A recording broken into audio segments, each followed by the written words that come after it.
So, hello students, welcome to this lecture number 26 and chapter number 6. Students, we have chapter lines and angles. As you know, in previous video, I think you have watched, but here with the new topic is parallel lines and a transversal line. Means angle formed by two parallel lines and with one transversal lines. In previous video, students, we have told you many angles. We have shown before you many angles and their differences. But here we have few more angles. So, students, in this diagram there are 8 angles. If you know, two lines are parallel and one is transversal line, angle 1, angle 2, angle 3, angle 4, angle 5, angle 6, angle 7, angle 8. We will study what are the relation between these angles. Between means among these angles. For example, if you have a previous view, then you can say angle 2 is equal to angle 4 because both are vertically opposite angle. Angle 1 is equal to angle 3 because both are vertically opposite. Similarly, you can say angle 6 is equal to angle 8. Angle 5 is equal to angle 7. Very simple way. जहां भी आपको इस type का angle दिखे cross, तो this angle will be equal to that and this angle will be equal to that angle. तो this type of angles are called vertically opposite angle. तो हम जो लिखे हुए हैं like corresponding angles are equal, alternate interior angles are equal, alternate exterior angles are equal and vertically opposite angles are equal. तो start करते हैं vertically opposite से. For example, angle 1, angle 3 and angle 2 is equal to angle 4. Similarly, you can say angle 5 is equal to angle 7, angle 6 is equal to angle 8. So, these are the angles which are vertically opposite and which are equal. So, here students we have first, second, third, fourth and we have one more angle which are called interior angles, co-interior angles.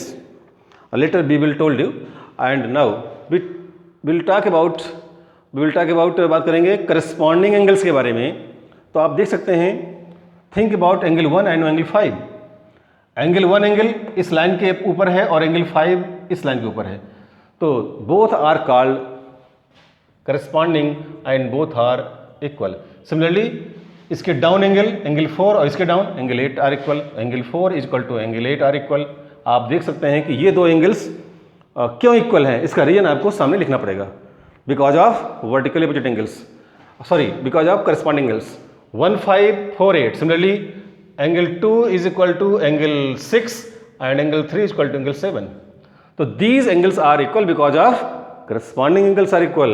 Now, alternate interior.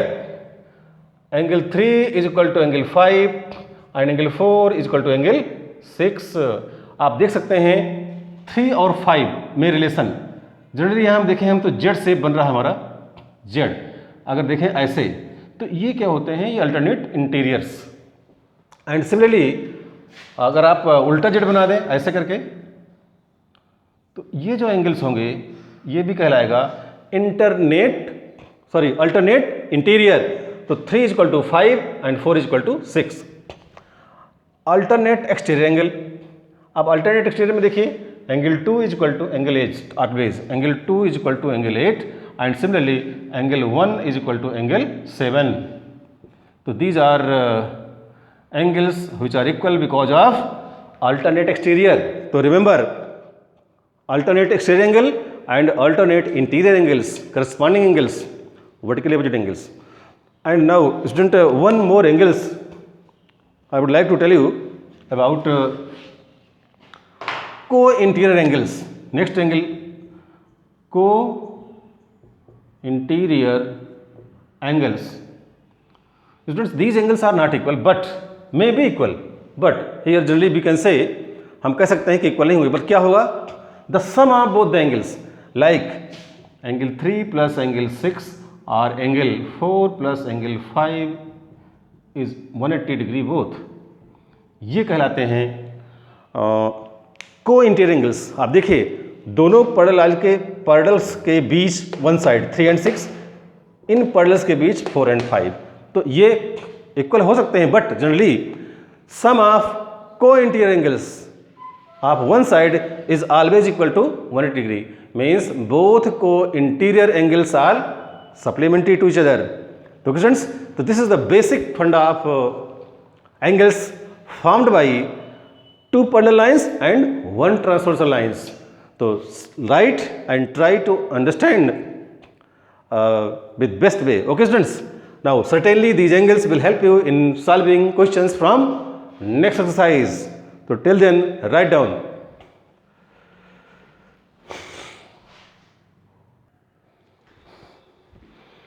So students, here we have taken first question of 6.2 का ये पहला question है, and in this question हम लोग जो अभी just now angles के बारे में देखे थे, when two lines are parallel and there is one transversal line, then relation between this type of angles, उसकी हेल्प से हम यहाँ देखेंगे। पहला क्वेश्चन क्या है, आप स्टूडेंट देखिए, so that A B is parallel to C D, हमें इसमें शो करना है कि A B parallel C D है। Second, find the value of X and Y. तो स्टूडेंट्स, फर्स्ट ऑफ ऑल हम देख रहे हैं कि ये हमारा ट्रांसवर्सल लाइन है, ठीक है।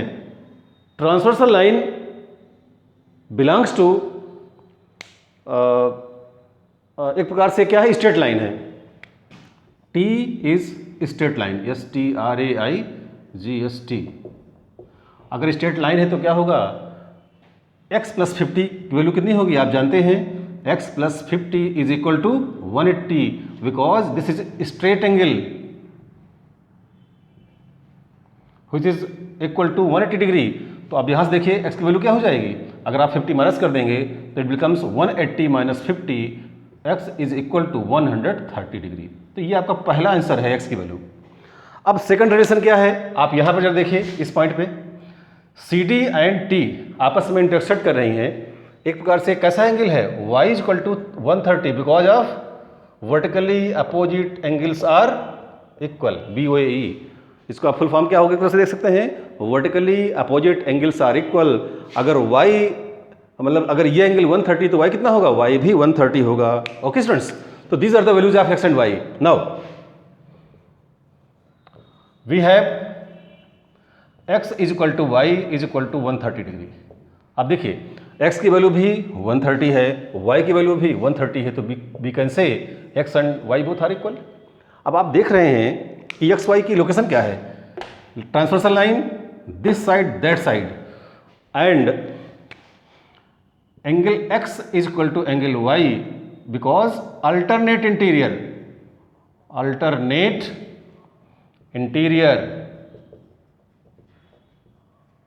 ये इक्वल एंगल है। तो मतलब क्या हुआ कि these angles are alternate interior angles. अब अगर कोई दो एंगल अल्टरनेट इंटीरियर हैं तो लाइंस क्या होंगी, so lines A B parallel C D. लीजिए आपका ये प्रूफ हो गया। अगर alternate interior angles are equal हैं तो वी हैव पैरेलल लाइंस। इसको वाइस वर्सा क्या होगा, इसका उल्टा, कि अगर हमारे पास दो पैरेलल लाइन हैं तो जो आपका एंगल बनेगा, दो एंगल बनेंगे इंटीरियर, वो भी इक्वल होंगे। तो students, write down this solution.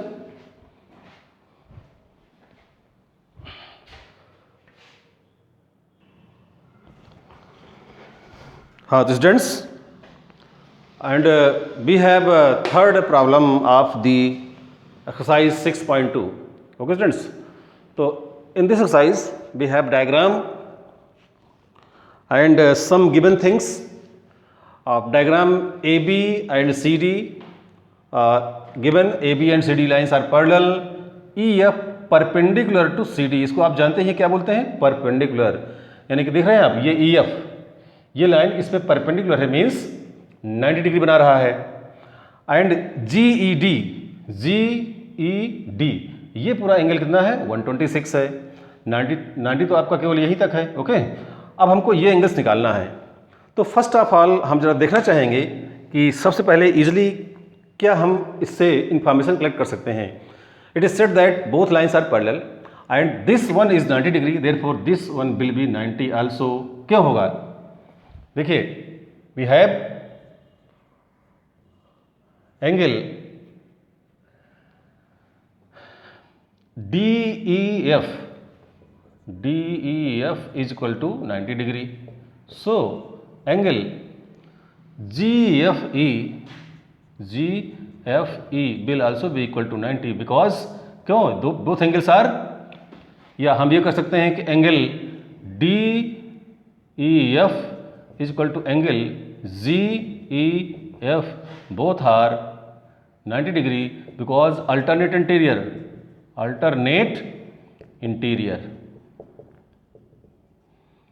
क्योंकि दोनों अल्टरनेट इंटीरियर से दोनों इक्वल है, मीन्स अगर ये 90 है तो ये भी 90 हो गया। अब आते हैं हम जरा इस एंगल पे, आई थिंक एंगल GEF। देखिए GEF कहाँ है, GEF ये एंगल है। Certainly we can write here angle GEF को हम लिख सकते हैं angle GED minus angle DEF। आप देख सकते हैं डायग्राम से, डायग्राम देखना पड़ेगा आपको तभी समझ में आएगा। आप देखिए GED, ये आपका एंगल यहाँ से यहाँ तक पूरा का पूरा 126 है, तो 126 में अगर हम 90 माइनस कर देंगे तो ये एंगल आ जाएगा हमारा GEF। अब 190 क्या है, 90 है DEF, तो आप लिखेंगे GED means 126 degree minus 90 degree, आप सब्ट्रैक्ट कर दीजिए तो आपका आई थिंक आ जाएगा 36 डिग्री। तो ये आपका पहला आंसर हुआ कि यहाँ कितना आया, ये 36 डिग्री।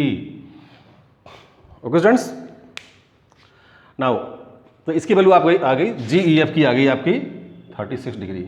ओके, अब हमें चाहिए AGE एंड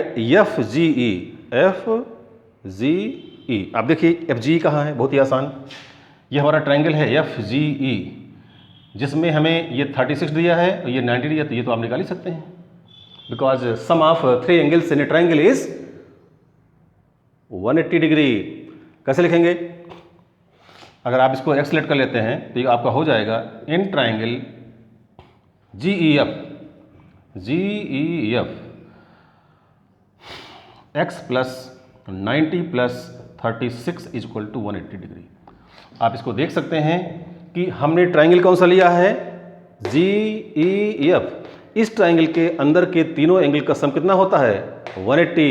ये क्या है, this is the angle sum property of triangle, because angle sum property of triangle we know that sum of 3 interior angle of a triangle is always 180 degree. अब आप इसको add कर सकते हैं, x plus 6 12 is equal to 180, तो आप subtract करेंगे तो x इक्वल टू जाएगा 180 minus 126, finally x equal to, आप इसमें देखिए कितना बचेगा, ये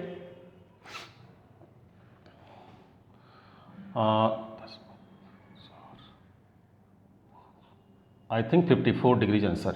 सो सेकंड एंगल क्या आ गया, ये आपका आ गया 54 डिग्री, क्योंकि FGE को हमने क्या लेट किया था, FGE को हमने लेट किया था x डिग्री। तो आपके दो आंसर आपको मिल गए, 36 degree and 54 degree students. Okay, इसको आप लिखें, लिख गया।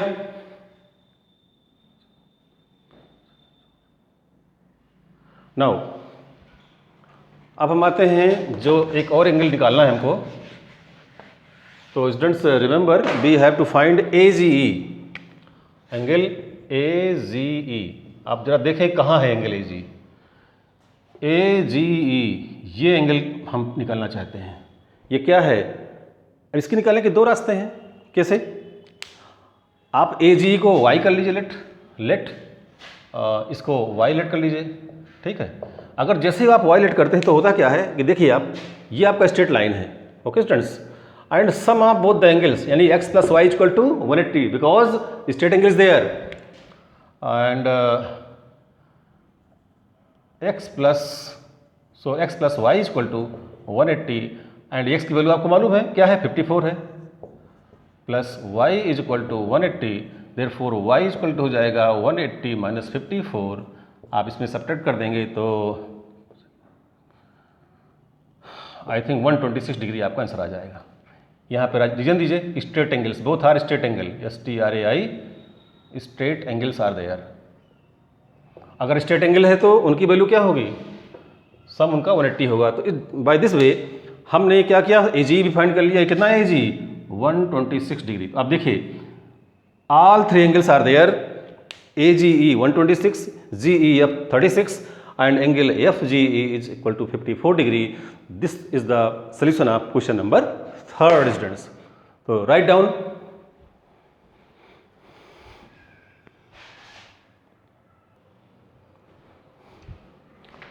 तो now students, after solving question number 3rd, आपको क्या सॉल्व करना है?